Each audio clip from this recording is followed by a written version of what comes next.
जोहार आप सभी स्टूडेंट्स का आप सभी के YouTube channel Jharkhand math zone पर। मैं सिंह चंद्र आप सभी स्टूडेंट्स का स्वागत करता हूं आप सभी के YouTube channel Jharkhand math zone पर। तो प्यारे बच्चों, जैसे कि आप सभी देख पा रहे हैं, लेक्चर नंबर 23 पे हम लोग आ चुके हैं। ग्रुप थ्योरी का वीडियो लेक्चर सेशन चल रहा है। सेमेस्टर 3 के बच्चों के लिए वीडियो लेक्चर सेशन चल रहा है। पेपर नंबर 6 है ऑल यूनिवर्सिटीज़ के लिए, सभी यूनिवर्सिटीज़ के लिए। और अब जो स्टार्ट मैं करूँगा टाइप 5 जो है कि एग्जाम्पल से स्टार्ट करूँगा ग्रुप थ्योरी से रिलेटेड। बट उसको समझने के लिए आप अपने बुक में देखिएगा, लालजी प्रसाद के बुक में या कोई भी बुक फॉलो करते हैं तो एक रेसिड्यू क्लासेस से रिलेटेड ग्रुप प्रूफ करना है ना। ग्रुप थ्योरी में ग्रुप प्रूफ करना है। तो अब बात ये आता है कि बच्चा को रेसिड्यू क्लास नहीं आता तो फिर कैसे करेगा। लेकिन सेमेस्टर 1 में पढ़ना था आपको, रेसिड्यू क्लास, मॉडलो, ये सब है ना पढ़ना था। लेकिन शायद आपने नहीं पढ़ा होगा या फिर पढ़ा होगा। अगर पढ़ा होगा तो बहुत बढ़िया, नहीं पढ़ा है तो फिर तो भी बहुत बढ़िया है ना। पढ़ा तो फिर से एक बार देख लीजिए, रिकैप कर लीजिए। और नहीं पढ़ा है तो फिर देखना बनता है आपको, ठीक है। आइए बताएंगे इसमें रेसिड्यू क्लास मॉडलो है ना। सबसे पहले आपको रेसिड्यू क्लास मॉडलो समझाएंगे, तब जाके टाइप 5 आपसे बनेगा है ना। टाइप 5 का क्वेश्चन आपसे बनेगा। रेसिड्यू क्लासेस मॉडलो एम है ना। ग्रुप थ्योरी में ये हम लोग पढ़ेंगे, रेसिड्यू क्लासेस मॉडलो एम। और ये जनरली मॉडर्न अलजेब्रा का ही एक टॉपिक है, ठीक है ना। Residue classes modulo M. अब मॉडर्न अलजेब्रा बोलिए या एब्स्ट्रैक्ट अलजेब्रा बोलिए, बात इज सेम, ठीक है ना। अब आगे देखिए, इस रेसिड्यू क्लास को समझने के लिए हम लोग को कॉन्ग्रुएंस मॉडलो समझना पड़ेगा, ठीक है, कि कॉन्ग्रुएंस मॉडलो क्या होता है। तो आइए देखिए कॉन्ग्रुएंस मॉडलो क्या होता है। Congruence modulo m. देखिए ए कॉन्ग्रुएंस, इसको कैसे पढ़ते सुनिए। A congruence b modulo m if and only if a minus b is divisible by m। यानी कि a माइनस बी अगर डिविजिबल हो m से तो हम इसको ऐसे लिखते हैं, a congruence b modulo m, ठीक है ना। अगर a माइनस बी करे और वो m से डिविजिबल हो जाए है ना, ऐसा a minus be divisible by अगर m हो जाए तो हम उसको ऐसा लिख सकते हैं। और अगर कहीं भी ऐसा लिखा हो तो इसका मतलब समझिएगा ये चीज़ है a minus be divisible by m। और अगर ये कहीं लिखा हो तो इसका मतलब ये समझिएगा कि ये भी हो सकता है। इफ एंड ओनली इफ का मतलब यही होता है। तो ये बात है, ठीक है। आइए आगे देखते हैं। एक number a congruence b modulo m, meaning फिर से मैं लिख दिया हूँ, a minus B is divisible by m and it's another, और इसका दूसरा मीनिंग क्या है, and it's another meaning is a congruence b modulo m if and only if a minus B is divisible by m। वही बात है ना। वही एक बार और लाइन लिख दिया है ना, उसको जिसको नहीं समझ में आएगा इस लाइन से भी समझ सकेगा। अब एग्जाम्पल दे देते, समझ में आ जाएगा। 5 कॉन्ग्रुएंस 3 मॉडलो 2, यानी कि 5 में से 3 घटाइए और डिवाइडेड बाई 2, मतलब m के जगह पर 2 है। कंपेयर कीजिए है ना, ऊपर वाला से कंपेयर कीजिए। a माइनस बी 5 में 3 किए अपॉन मॉडलो का जगह पर, मॉडलो m के जगह पर 2 है, 2 डिवाइड किए। अब 5 में 3 किया तो 2 बचा, समझ रहे हैं ना। 2 बाई 2 डिवाइड करेंगे तो 1 होगा, ठीक है ना।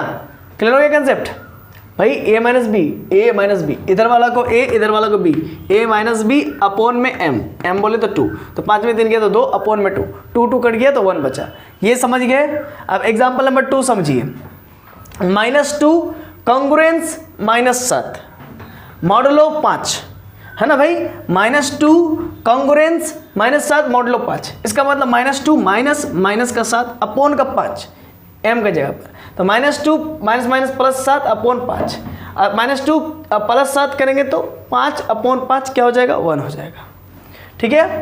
अब यहाँ पर दिखाया गया है कि 1 कॉन्ग्रुएंस 2 मॉडलो 5, तो 1 -2 अपॉन में 5, आंसर में ऊपर में आया -1 अपॉन में 5, तो ये तो डिविजिबल नहीं है। तो जब डिविजिबल नहीं होता है तो एक काम करते हैं हम लोग, जो ऊपर वाला बचता है वही वाला उसका आंसर हो जाता है, -1, ठीक है ना। कॉन्सेप्ट क्लियर हो गया, याद रखिएगा ये चीज़ को। अब बोलिएगा ऐसा क्यों सर, याद क्यों रखेंगे, चलिए आइए समझ लीजिए भाई। आइए देखिए, 5 से हम -1 को डिवाइड तो दे नहीं सकते, तो एक काम करते 5 को -1 से हम 5 माइनस 1 जा -5 होगा। अब -5 है तो यहाँ पर प्लस हो जाएगा, 5 में से 1 गया तो 4 बचा। तो ये देखिए आंसर में क्या है, -1 है। समझ में आया ना। तो इस प्रकार से इसको डिवाइड वगैरह भी हम लोग देते हैं। तो रिमाइंडर क्या बच गया, 4 बच गया। तो ये भी एक प्रोसेस है।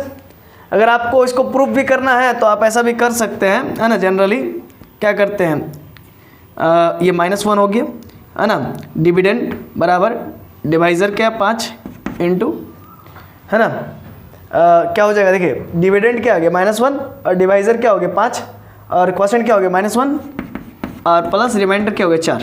तो यानी कि -5 और प्लस का 4, है ना, क्या हो जाएगा -5 + 4 कितना हो जाएगा आंसर में, -1।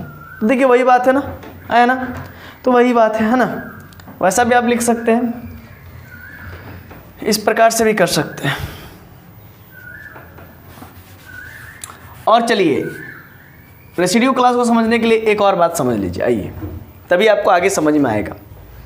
देखिए एक बात यह है कि इसको नोट बना के भी आप लिख सकते हैं, a congruence B modulo m, it is an equivalence relation. याद रखिएगा बाबू, ये सेमेस्टर 1 में भी आपको पढ़ना था सेट्स में, लेकिन आपने पढ़ा नहीं होगा। A congruence B modulo M पढ़ा है तो अच्छी बात है। A congruence B modulo M का मतलब ये जो है ना, it is an equivalence relation, ये एक इक्विवेलेंस रिलेशन बनाता है ना। That is it satisfy. Equivalence relation कोई भी अगर बनाता है तो रिफ्लेक्सिविटी को भी सेटिस्फाइड करता है, सिमेट्रिसिटी को भी सेटिस्फाइड करता है, ट्रांजिटिविटी को भी सेटिस्फाइड करता है। आपको ये चीज़ मालूम होना चाहिए।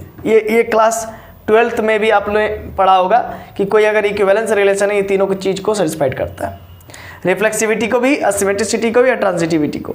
और आपको ये इसको थ्योरम आपको प्रूव करना था सेमेस्टर 1 में कि a congruence B modulo M, है ना, इक्विवेलेंस रिलेशन बनाता है। हालांकि मेरे पास बना हुआ है ना, मेरे पास बना हुआ है कि a congruence B modulo m equivalence relation satisfied करता है। तो अभी उसको बनाने का कोई औचित्य नहीं है ना, उसको प्रूफ करने का कोई औचित्य नहीं है, ठीक है, क्योंकि हम ग्रुप थ्योरी आपको पढ़ा रहे हैं, ठीक है। उसको हम सेमेस्टर 1 में डाल चुके हैं, सेमेस्टर 1 का जो प्लेलिस्ट है उसमें डाल चुके हैं, ठीक है। हालांकि उसको पढ़ने का कोई आवश्यकता नहीं है, उसको इसका प्रूफ करने की कोई जरूरत नहीं है कि a congruence B modulo m equivalence relation है, इसको प्रूफ करने की कोई जरूरत नहीं है। आप सेमेस्टर 3 में हो, ठीक है, आपको ग्रुप थ्योरी से रिलेटेड पढ़ना है टॉपिक, ठीक है। इसीलिए मैं उस चीज़ को, उसके प्रूफ को इसमें नहीं डाल रहा हूँ, ठीक है। इसके बाद वाला, हाँ, इसके बाद वाला बहुत इंपॉर्टेंट है। इसके बाद वाला जो मैं टॉपिक बताऊंगा वो जनरली कॉपी से रहेगा, ठीक ना, लेकिन वो वाला देखना बहुत आपको जरूरी है, बहुत ज़्यादा जरूरी है। वो अगर नहीं समझ पाइएगा तो फिर आपसे जो है कि रेसिड्यू क्लासेस का क्वेश्चंस नहीं बनेगा, ठीक है। तो इसके बाद वाला चलिए हम लोग मिलेंगे लेक्चर नंबर 24 में। तब तक के लिए जोहार, खुश रहिए, आबाद रहिए, पढ़ते रहिए, धन्यवाद।